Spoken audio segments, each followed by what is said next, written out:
Assalamualaikum warahmatullahi wabarakatuh. Nambankeun nami abdi Rifdaiko Syifarani. Nu tiasana SD teh Media.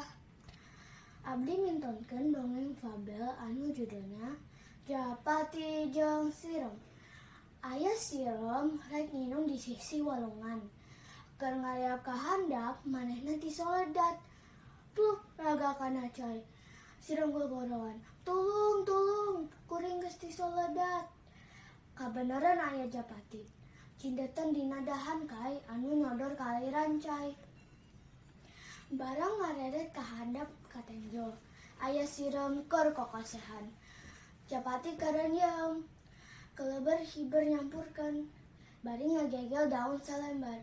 Song diasongkeun ka harapan sirom. Sirom tuluy muntang kana daun. Daunku Japati dibawa ka darat. Sok digelkeun dina tanah. Nuhun Japati, kuring geus titolongan. Jawab Japati, ih eta mah kawajiban sarerea.